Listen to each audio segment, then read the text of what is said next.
Hello, everyone. Module 8, Lesson 4. This is our last lesson in Module 8. Now, we have learned a lot. In particular, we've learned a variety of non-parametric tests in this module. So much fun. In this lesson, we are going to be talking about some diagnostic tests for normality and outliers. It's a short lesson, but let me recall something we've been discussing this module. Parametric tests typically have a normality assumption. We have this model assumption in our parametric test. Whereas the non-parametric test, there is no assumption of normality.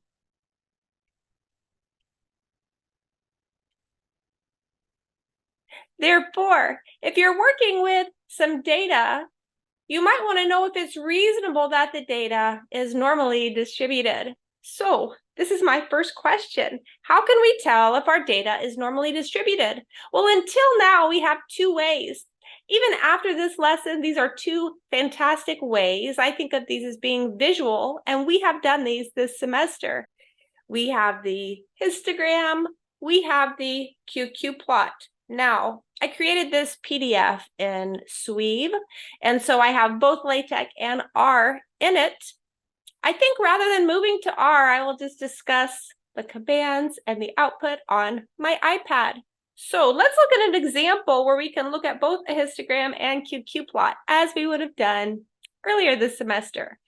We are taking gene expression values from the Grubbs data for RP-D3 protein, and it is in row 2293. So here and here, where I call the Grubbs data, and I just check that, in fact, 2293 gives me RP-D3 protein. And then I save all of these gene expression values into a variable. Next, here are the two commands I use to create the histogram together with the normal curve with the same mean and same standard deviation that we see from the data. And then here are the two commands to create a QQ plot. And visually, looking at the QQ plot, looking at the histogram with the PDF added on top, it doesn't look too bad. The question is, can we have a statistical test, meaning with a p-value, in order to make a conclusion about normality of a data set? Well, the answer is yes. There is a Shapiro-Wilk test, and it measures the degree of linearity in a QQ plot. Here's the function we use, and the null hypothesis is that the data follow a normal distribution. The alternative hypothesis is that the data do not follow a normal distribution.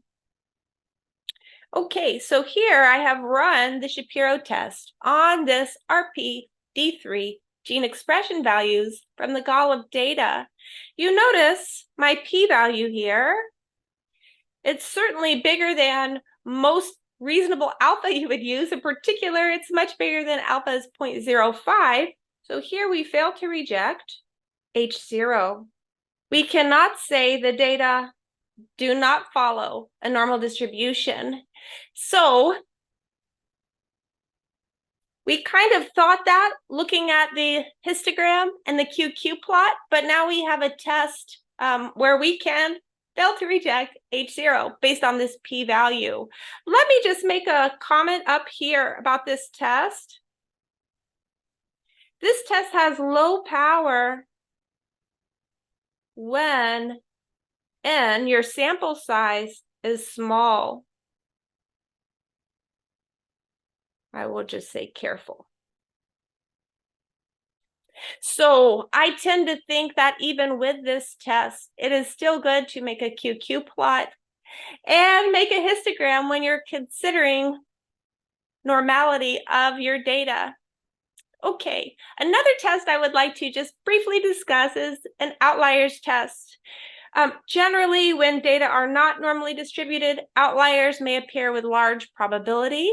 If you would like to determine whether a data set contains an outlier, we can use what's called Grubbs test in R. Here, The null hypothesis is there are no outliers in the data. The alternative, well, I'll show you in a moment. It depends which version of Grubbs test you use in R, but the alternative is either there is one outlier in the data or there is two outliers in the data. In R, we have this Grubbs.test. It's part of the outliers package. So I will put in our Canvas page where we practice this in an example, installing the outliers package in case you have not done so. As I was mentioning, in R, there are 3 types of Grubbs tests, and they're specified by type. So I've just shown one example here. What I did was I took a random sample of size 20 from the chi-square distribution, 3 degrees of freedom.